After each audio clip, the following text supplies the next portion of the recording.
Welcome to the Fresh and Fired Up podcast. I'm your host, Dr. Emily Marshall, here to help you function at your best in health, fitness, and life.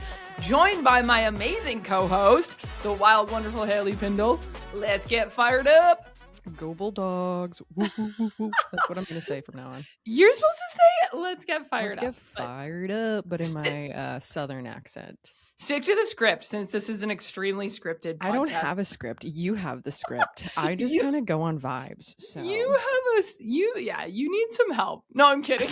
I do, actually. I need some in-depth help, if you know what I'm saying. You do, because of the wired and tired state that you get yourself into. Exactly, which I think a lot of our listeners are in too. So it happens. Okay, if you find yourself wired at night and tired in the morning, this is the episode for you. We are going to be talking about your cortisol rhythm problems, which we did do an episode 182, about high cortisol, low progesterone.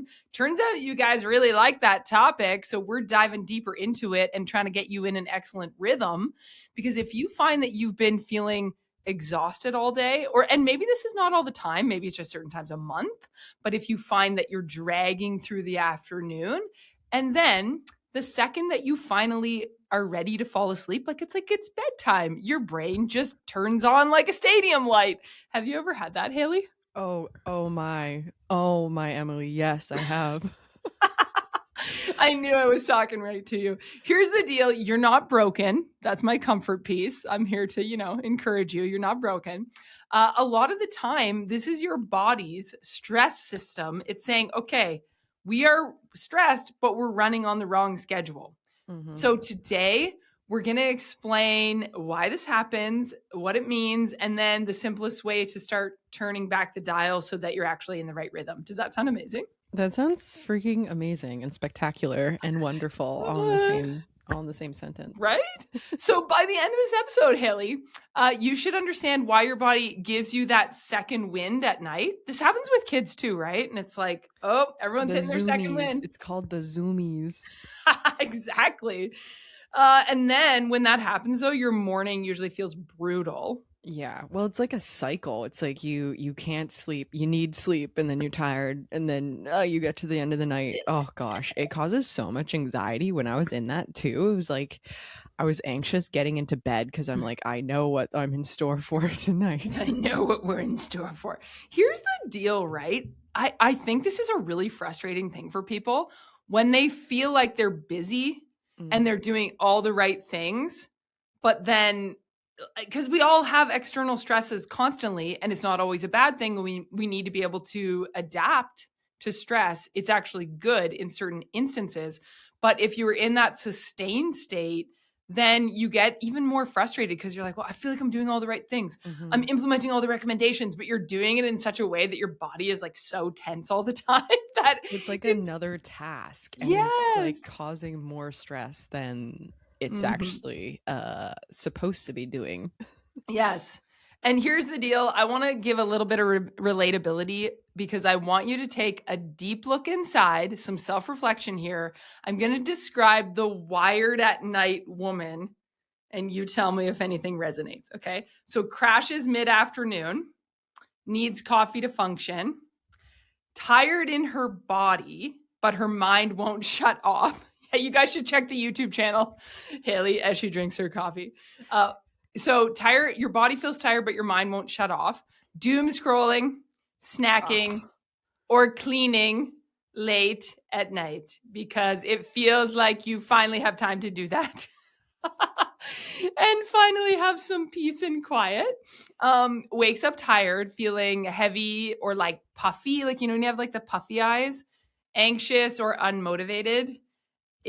And this is great. Gets a burst of energy around 9 to 11 p.m. Perfect, That's right? You're supposed to clean. I know. And then your sleep is light and broken up, and she wakes up between 2 and 4 a.m. Emily, you're like inside my brain. Actually, I've told you this when I was moving and all of that. That was literally me, like every single day. I know. You were saying that. You're like, oh, don't worry. It's 4 a.m. I'll be up. Yeah. I was up between 2 and 3 in the morning almost every day. Mm-hmm. And it was crazy. It was crazy. Has it been better now? Oh, way better. Oh, Oh, way good. better. Ah, you're regulating. That's great. Yep. Because here's Cortisol the is deal. regulated. This can happen. I realize I said here's the deal like 3 times this episode. I don't know what my problem is Here's today. the deal, guys. Okay, I'm gonna try not to say that again. I apologize. And what I was going to say though was even when you're eating and you're exercising and you feel like, oh, this is going really well, this can still happen because it's the timing of your nervous system. And it's when you never come off the high. You kind of just stay in that sustained high state. And we brought up cortisol a lot, mainly for SEO. No, I'm kidding. If you don't know what SEO is, it's just us trying to manipulate the algorithm to promote our podcast. No, but seriously, there's cortisol, but then there's like adrenaline, right? Adrenaline is another thing. And it's like, if that's revving high, you're not coming out of that state. You're just staying in it. And so what's happening is your body, okay, it has I'm going to call it day mode and night mode. And day mode, your cortisol rises in the morning. This is what's supposed to happen. Okay. This is going to help you wake up. Night mode, your cortisol is supposed to lower and your melatonin rises, and that helps you to get into a good sleep state. And if you go back to episode 182, you'll see that we talk about biochemical precursors for cortisol, and those are not only used for cortisol melatonin rhythm, but also that precursor molecule is what your body uses to make progesterone. So if your cortisol is ramping too high, multiple spikes during the day or at the wrong time of day, that can also be stealing away precursor molecules for your progesterone, which then messes with your estrogen progesterone balance. And it's this whole downward crazy spiral for your hormones. Doesn't that sound great? Oh, amazing. But we do give a tip in episode 182. You should go back and listen to it, right, Hailee, on Apple, Spotify, or YouTube, or all three. Just do it all three at once. So they're all playing in the background at the exact same time. So it's like 3 times as loud. Oh, that'll be fun. No, that might stress you out. We're trying to de-stress you. Yeah, we don't want all that stimulation. So, Hailee, do you want to comment on when life stress is like in a sustained high, cortisol can shift later in the day? And so tell us a little bit about what happens in your body with that, if you have any insights. Like, what do you mean happens in your body? Like how you're feeling, or like the actual logistics of the cortisol rhythm? Yeah, we could do both. I mean, obviously there's like it makes you feel like you're in alert mode. Yeah. Right? Yeah. So like being in alert mode, what's happening with your brain, and then how can that affect your body? Yeah. So I'll relate this back to my very recent story of this whole shenanigan stuff.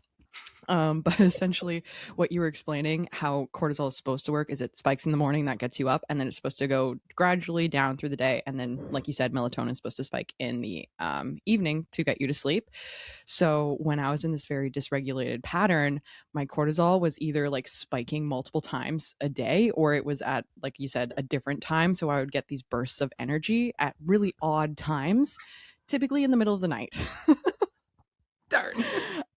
Where I'd get like, I would be waking up at like 2 or 3 in the morning. I kid you not, this is a true story.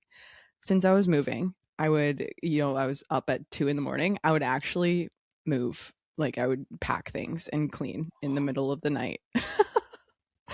And now looking back at it, I was like, oh my gosh, girl, you needed some help. Anyways, bursts of energy in the middle of the night, and then throughout the day I would be so dead tired and my anxiety was sky high.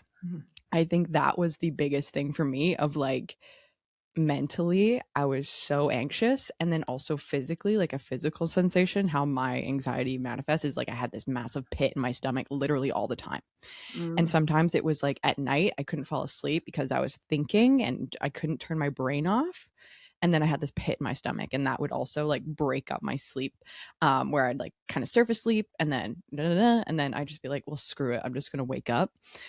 So I think the anxiety was a very big manifestation of like my elevated cortisol levels, and kind of underrated. I feel like a lot of the times you think that it's like mental, of like my anxiety is so high because it's something wrong with my mind, when in reality, like when I shifted my routine and I got to a better place in terms of regulating my cortisol levels, that kind of cascaded into fixing my anxiety and fixing that pit in my stomach, if that makes sense.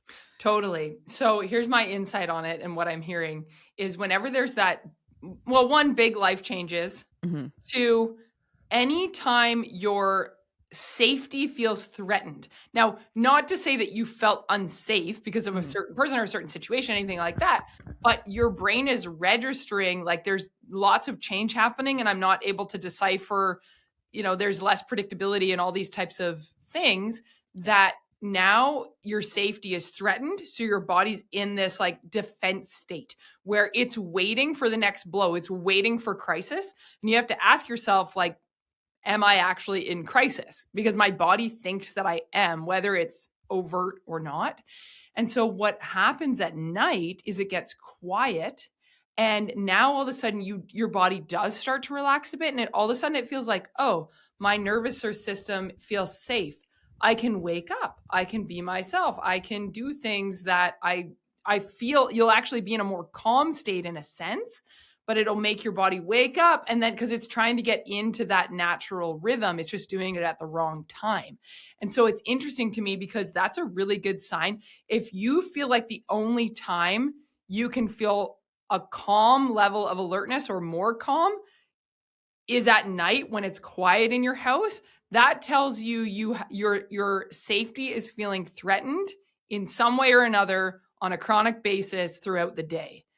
And that can be overstimulation. It can be a bunch of things. Yeah, I think for me, it was like the bunch of new stuff. And like you said, your brain loves predictability.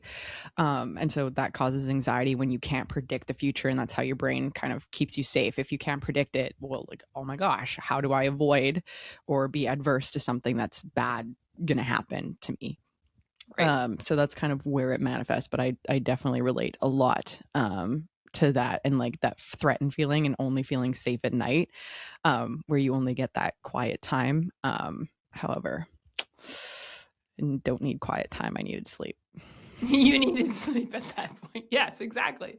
So the whole point, right, is getting you Yeah. back into that rhythm so that you can actually sleep at night. You can feel calmer during the day. You can find those pockets and windows where your brain and body can feel safe throughout your daytime hours. Mm-hmm. Another component of this is blood sugar. Yes. And I already touched on overstimulation. Blood sugar and overstimulation can add fuel to the flame on this. So Mm-hmm. some simple examples would be skipping meals and under eating.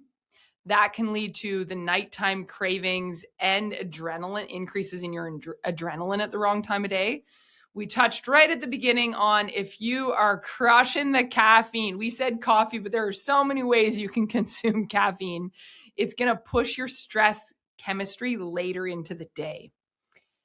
The other one is intense workouts, a low recovery. I think this one's underestimated. This is my biggest problem. If I full disclosure, like if I'm going to get messed up with my cortisol levels, I can guarantee you it is too many intense workouts with low recovery.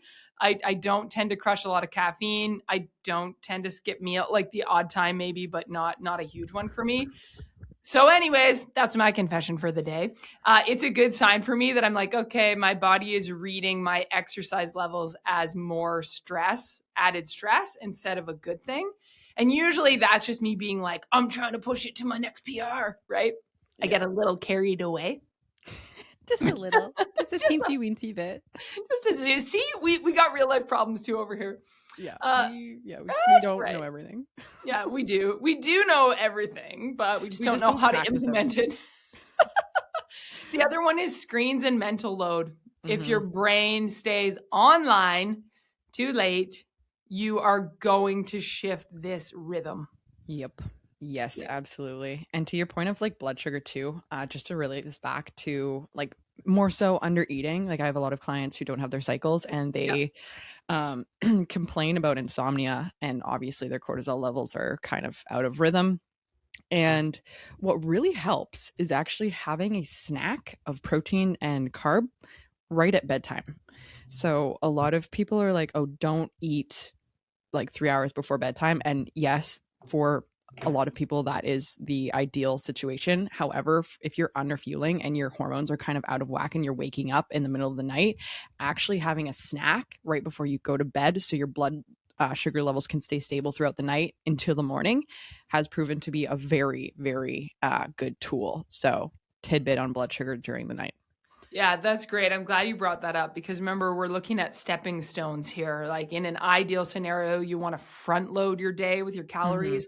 But if you're just chronically under eating and you're not at that point yet, then yeah, you need to do it later in the day if you need to do it. You just need to you need to get it up, like get your calorie intake up so that you're, what you said, Haley, makes so much sense so that you're not having the blood sugar issues in the night that are also contributing to waking you up.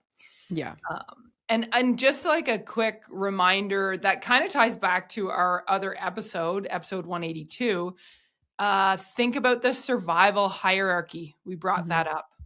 And it's really important because your body's going to prioritize surviving and staying alert over your reproductive hormones, over deep rest, because again, it's your brain is wired to survive, Yeah, which and is it's just a crazy safety but thing. cool.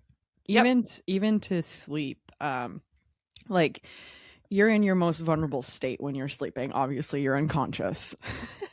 So, in terms of like threats, and if you feel threatened or your body feels threatened, is sleep a good thing? Probably not if you're like kind of, you know, iffy about your safety. So, getting yourself, I think mental load too is a big one that we can touch on. But just getting yourself into more of a calmer state and getting into more of that parasympathetic nervous system is ideal rather than like, oh, it's just one thing, or I just need to eat more and that's going to save my, or I just need to have a snack at night. Like, I think it's an overarching thing. And mental load is so huge to your point of like scrolling at night.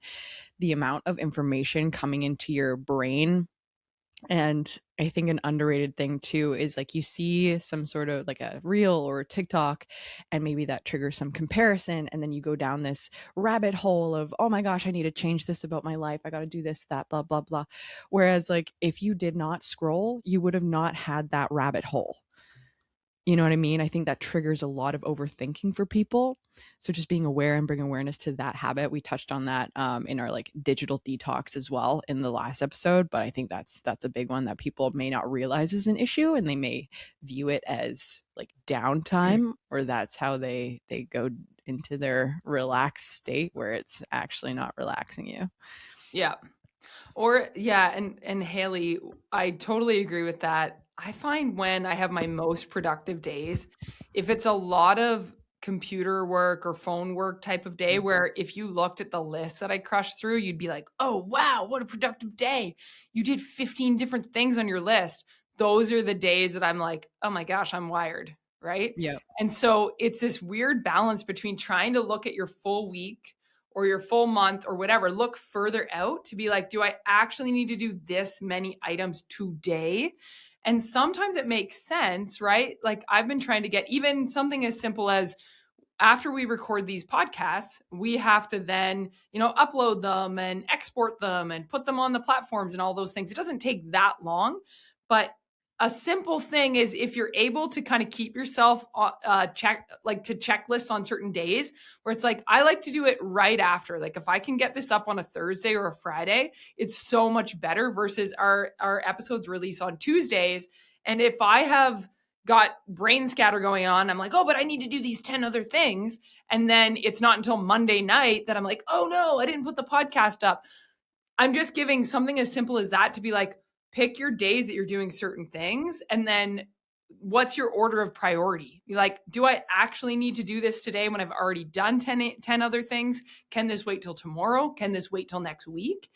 And a good way, because I think if you're trying to or I know what happens to me is when you're trying to crush through all the items in one day, then I'm usually exhausted the next day. So it just ends up being, I could have been calmer and healthier and done like 5 and 5 on 2 days, or I did 10 on one day and did almost nothing on the next day because I'm exhausted, right? Like, Exactly. It's the same thing as like your blood sugar. It's the same sort of pattern. Like rather than have like up, down, rather have like a stability of like, okay, this is a manageable amount where I'm not dead by the end of the day.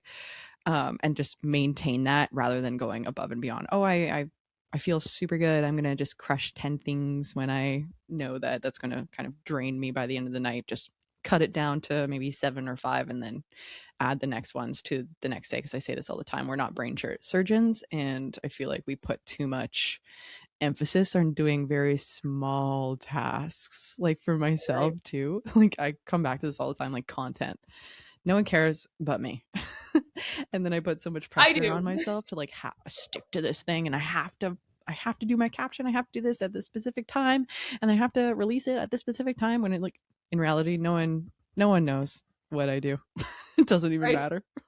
Well, it's one of those things where I think there's this fine line between keeping the commitments that you make to Mm-hmm. yourself, because we've Adding talked about that. flexibility. Yes, having flexibility, but also taking a look at your commitments and being like, are these realistic? Are these working? Where are we going with this? Right.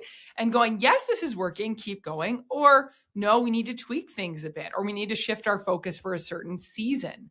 And I think that there's a lot to that. Now, I did want to circle back around to this because we all have days where they just need to be pushed through days, right? Mm-hmm. I think if you look at your entire week and you go, okay, it's a Friday, all of this stuff needs to be in and done by the end of the week for my work.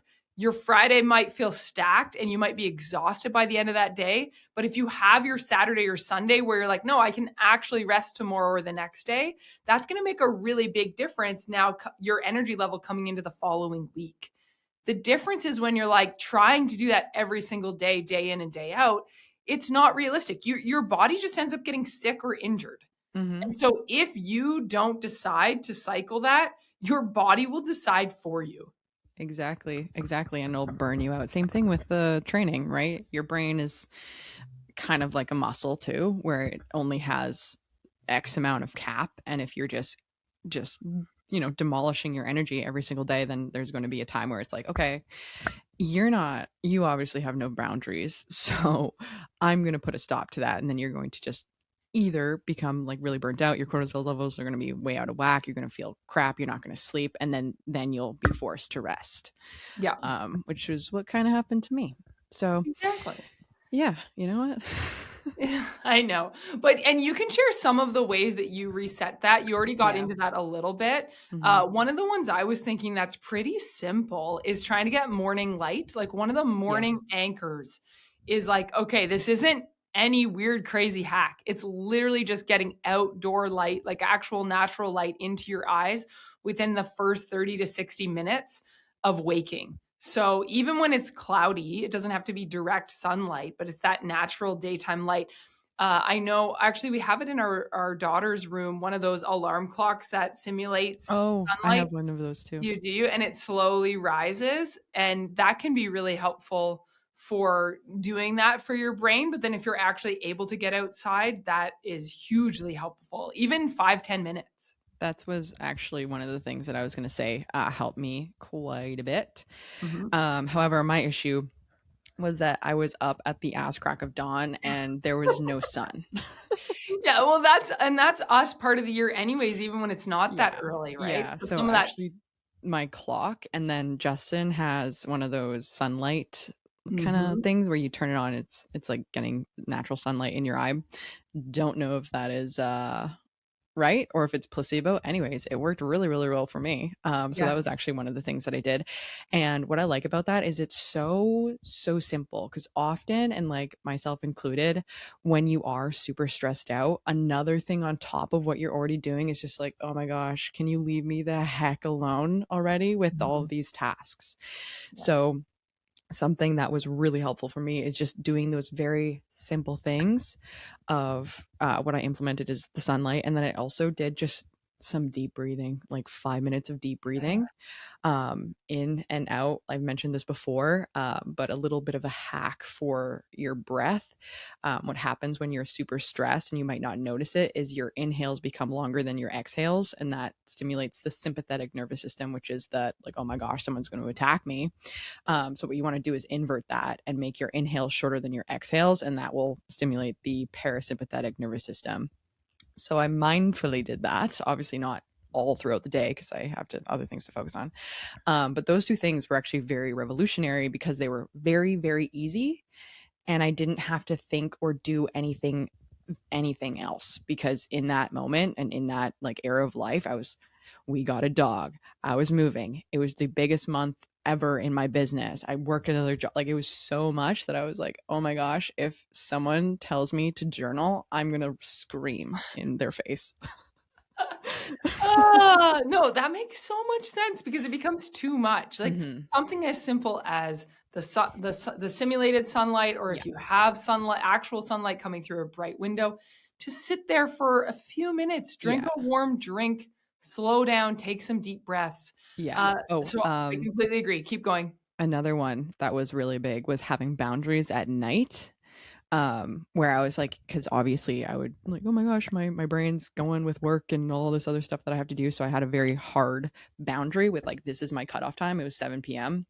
I would get off my phone and I'd go on my Kindle and I'd read and I'd immerse myself in a world that is not mine. And that was super helpful for actually falling asleep and having better sleep. So just a testament to like being on your phone and keeping your work mind on and your like stimulated mind on of like comparison and your phone and TikTok and all of this. Stop doing that. It's Mhm. so not helpful. And I don't think that I realized how unhelpful it was until I actually stopped doing that. So read something that is not your life, especially if it's super stressful. Sometimes like thinking about it and like, oh my gosh, this is what I have to do tomorrow, this, that, the other. Even like planning out my day for the next day was stressful because it's like, oh my gosh, can like you leave me alone? So reading something that was not my life was actually super, super helpful Yeah. for falling and staying asleep and improving that a lot. So the three things that were really revolutionary for me was the sunlight. I thought that was like a hoax at the start when I listened to that on Daddy Huberman podcast. But it actually really, really helped me. What was my second one? Breathing and mindfully breathing. I did some what it's called yoga nidra. Dr. Andrew Huberman also promotes that on his podcast, and it's just essentially like connecting to your breath and relaxing a little bit. So I did that after work nearly every day, and it helped a lot. And then reading as well and getting off my phone at night were the three very simple things to regulate my nervous system, regulate my cortisol rhythm again. So I got to the capacity of like, okay, now I can look at my schedule. Now I can audit what I'm doing. And it's not super duper overwhelming. Because when I was in that place of like very stressed, I had no capacity to even think about what to improve. Yeah. Yeah. Oh, that's great. Thank you for sharing that, Haley, because it's simplify it, and that can just be what you need in those moments where you're already overstimulated. Mm-hmm. I wanted to share some other hacks on the anatomy and the physiology because you did bring up the parasympathetic nervous system.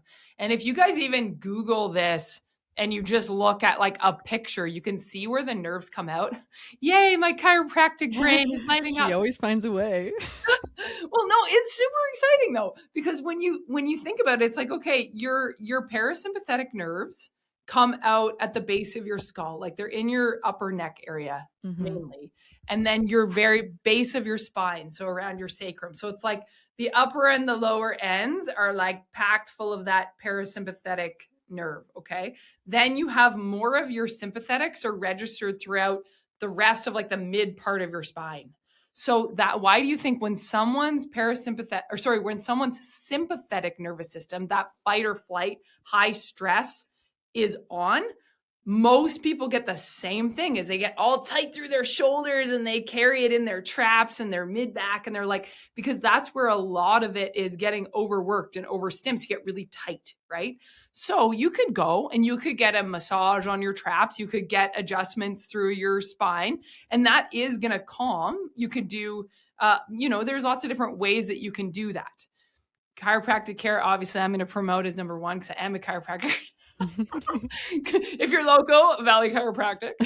Um, no, but seriously, something you can do even at home. So, number one, that does actually help because Mm-hmm. we see thousands of patients, and the number of people are like, so, well, I've never been to a chiropractor before. I don't know if this is actually going to help.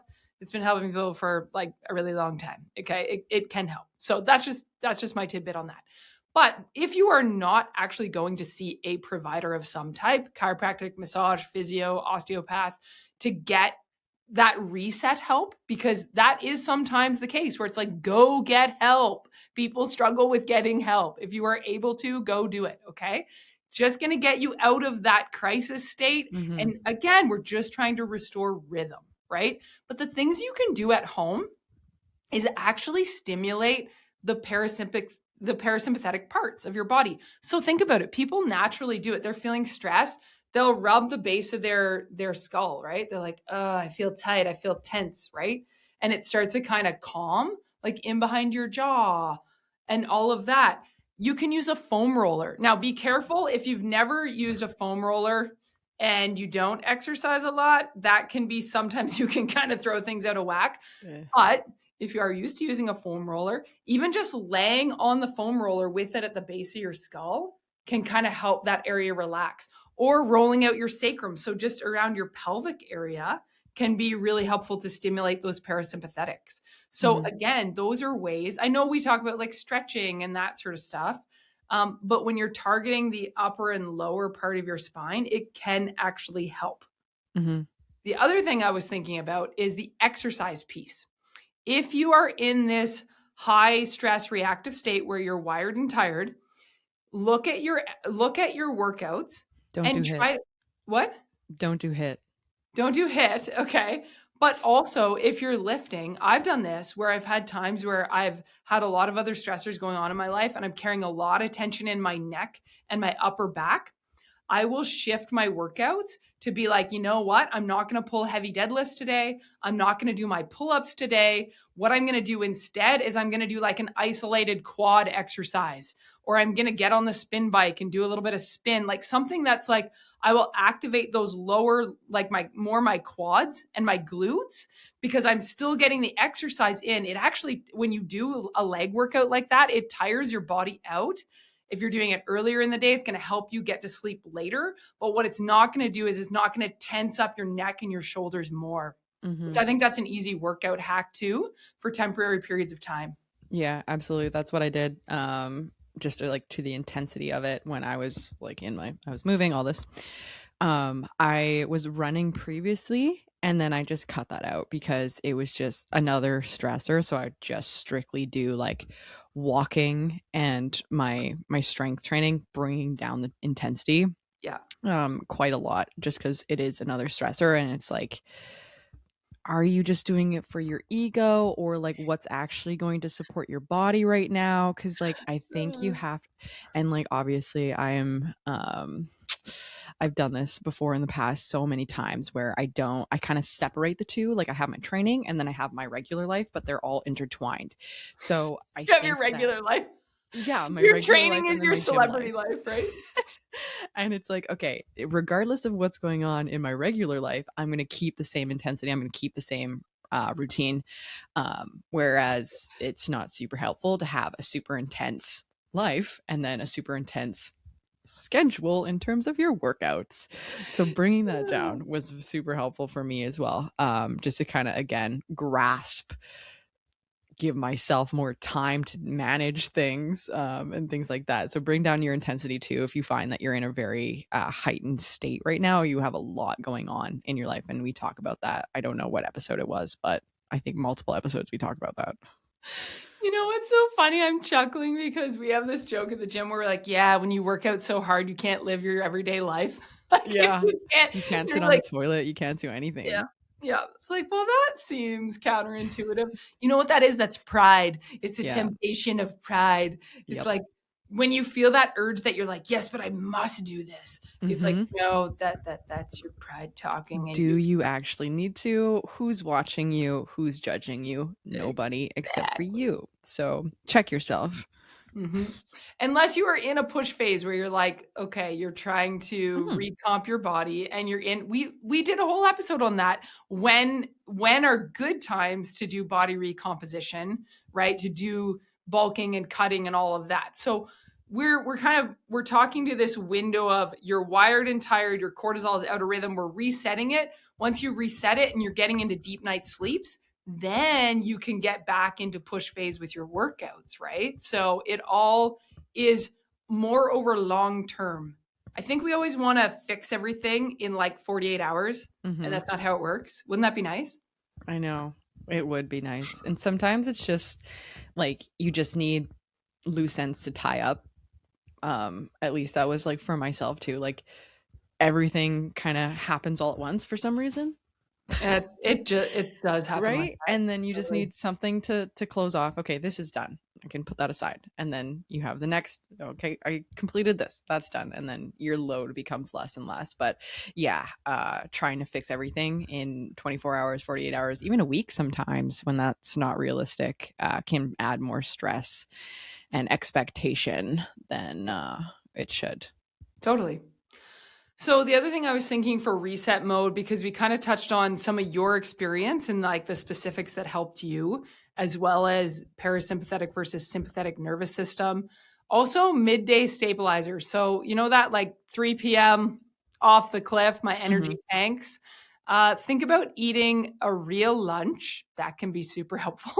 And there's like protein, some carb in there, you know, something that is like not just straight sugar. That's Not a going to be granola super bar? helpful. Not Is just a a granola granola bar bar. not bad? Mhm. The Just other kidding. thing I'm you kidding. can do is after, if you're able to, right? Even just getting a 10-minute walk and some Mhm. water, that can be helpful. And that would be kind of your midday phase. Then when you're looking at the evening, we want to start that downshift. So you could start earlier. Like you want to look at your time and being like, when am I starting to wind down? And am I giving myself enough time to be able to wind down? So Mhm. there's a couple things you can do with this is you can give yourself a caffeine curfew where you're Oh, like, I'm yeah. not, 2 PM. yeah, you're Cut not off. drink. Sorry, go ahead. Oh, sorry, I was cutting you off. No, that's okay. And then I said cut off, so I was like, 2 PM, you cut yourself off of caffeine. Yeah, yeah, you could do noon, like you're not drinking anything after lunch. You could do 2 p.m. at the latest. Later than that, then you're going to be affecting your wind down time later that night. And Mhm. so I think that's really important to acknowledge.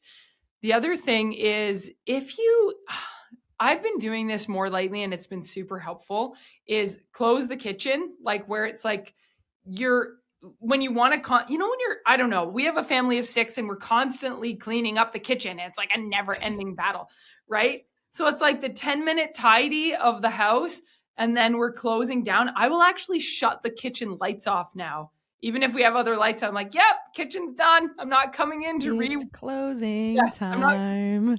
exactly.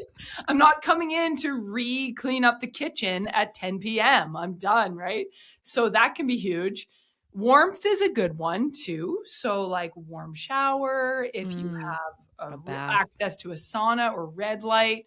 I know my parents have a hot tub, and I'm like, I wish we had a hot tub No, just because you that'd be don't. fun. No, you don't. No, you No, don't. No, you don't. it's not good. Not good. Hot It's tub. What do I I not know about hot tubs? Tell oh, me. okay, so my parents have a hot tub and, like, You the just end amount up of staying in there work. too long, or what? No, no, the amount of work and Oh. then the amount of times you're like, "You know what? It was cool at the start, and now it's just such a headache." Shoot. Okay, well, good to know. But I mean, there's lots of things you can do, right? You can have like just the warm blankets to get cozy, heating pads, like ways to just bring that warmth to your body, especially I mean, it's winter here, right? That can shift Mhm. obviously into the summer, but then the daylight shifts and all of that too. But for now, you know, bringing that warmth to your body can help you relax. We already talked about screens, brain dump, if that's something that's helpful. Obviously, Haley at the time, I was like, like, "No. I don't know tell me it's to in there. journal. We don't want to Um, explore the incest that's in my brain." right? Well, brain dump could be journaling. Yeah. If you feel like if you have the ability to be able to verbalize a bit of a brain dump, but what you don't want to do is dump everything on someone else, Mhm. especially if maybe, you know, your spouse is already stressed or, you know, you don't necessarily want to dump on someone because that Yeah. can affect them. Yeah. This is why I pray a lot. This is well, there's lots of reasons I pray a lot, but it's great because I'm like, oh, I'm just talking to God, and this is great, right? And it's not an extra like I need to write this out. Mhm. So I think there's a little bit of, you know, maybe some people do like to write things out. So Yeah. ask yourself that: Are you more of a writer? Are you more of a verbalizer? That Yeah. could be helpful for kind of dumping some of those things out of your brain. Yeah, one thing that I would be careful of too, because like, um, I was brain dumping sometimes, but what I found, it was just negativity. Mm. But were It you was just finding that it would fester instead of, like, letting it yeah, like go? it was just me talking about how shitty I felt, and it's like, well, is this helping me? Yeah. No, not really. And I think like you can obviously it's important to get it out of your brain, but I don't like I think you should have an intention of going into it of like how can I reframe this into something more helpful rather than Yeah. just rumination? Because a lot of like the journal entries was just rumination on how like, oh, I just want to go back Mm. to this. I just want to go blah. Which to be like forward facing, that's not super helpful in the moment, and can kind of like spiral in the way that you don't want it to spiral in. Yeah, that makes Yeah. sense. Yeah, that makes sense. Well, it's interesting too when I think if you try these things, we don't have to be married to them, right? It's Mm-hmm. like you tested something that didn't really work for you, shift it, and that's exactly what you did. And let this be your permission. If you're listening to this, it's like it's okay to try something for a bit and be like, yeah, that didn't work. Let's do something else. Exactly. Unless it's never exercising. Yeah. Don't you should do that. Yeah. Did Like you? I think there's like facts and there's like your opinion. Whereas like factually doing something hard is going to make you feel Yes. better. So exercising is one of those things, and I think it's just a part of like self-mastery too. Sometimes we can get inside of our head of like, oh my gosh, poor me, I can't do this, blah, blah, blah. And like the gym is such a humbling place to like go in there and not be good at something, master something. I think it's just such a great first step in like self-development and self-mastery. So go to the gym. 100%. And then do things that increase your oxytocin. We talked Yeah. about that on episode 182.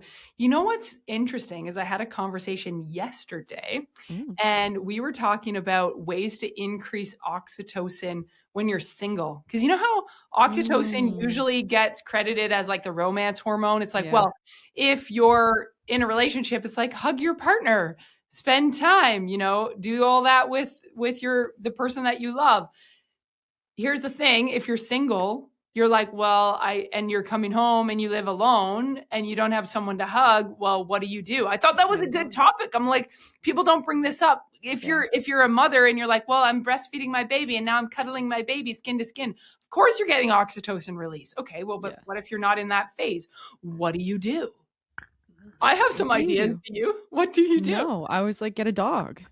Totally. So like you could cuddle a pet, right? Like a dog or a cat or a bunny or whatever type of A pet you like. bunny, a hamster, or gecko, whatever. Maybe I don't know if geckos are very cuddly. An octopus. An octopus, exactly. No, but that is one way. The other thing is like obviously people who you feel safe with, like family members or friends that you can give a hug to and Mhm. hold the hug for a little bit, like and calm in the hug. Mm. Like, What is oh. the thing? Is it 10 seconds or Yeah, something? Yeah. yeah, it's like 10 seconds where it's like hold the hug a little bit longer and it's okay. Like, I mean, you don't have to be weird and creepy about it, but like think about it. For me, if it's like my sister, like I can give my sister a long hug. I don't live near my sister, but that would be an example, right? Yeah. Where sometimes we just need to be aware and a little bit more intentional. The other thing is a phone call. So if you're like out for a walk and I'm just going to phone a friend or a sibling or whatever and have a 5-minute conversation where it's just calm and relaxed and fun and you can actually laugh, if you're able to laugh, that is going to increase your oxytocin, decrease your cortisol, and make you more calm. Laughter. Mhm. So that's a good thing, right? But like, how Yeah. often as adults do we go? I watch my kids, and sometimes they'll just like spontaneously be like hilariously laughing over the silliest things. And I Mhm. feel like when stress levels rise and adulthood is like hard, it's like, when's the last time I actually laughed at something? Mhm. Right? That happens. And it's like, Absolutely. okay, maybe that is also a good sign that a reset is needed. Yes, I totally agree. Yeah. So, Yeah. do you have any Cool. other ideas? Not really. Not I really. think we nailed it. I think we I nailed think it. we nailed. You I could think yeah. sing. You could sing in the shower. I feel like that's Humming. Humming or singing or like that also stimulates your parasympathetic nervous system, which is something fun that I figured out. And so what I would do is I actually like go for drives in my car and just sing my favorite songs. And I felt so much better after. So, call to action after this. Sing as loud as you can in your car after this episode. We love you. We appreciate you. Make sure you share this episode with a friend. And in the meantime, be free, feel fresh, and live on fire.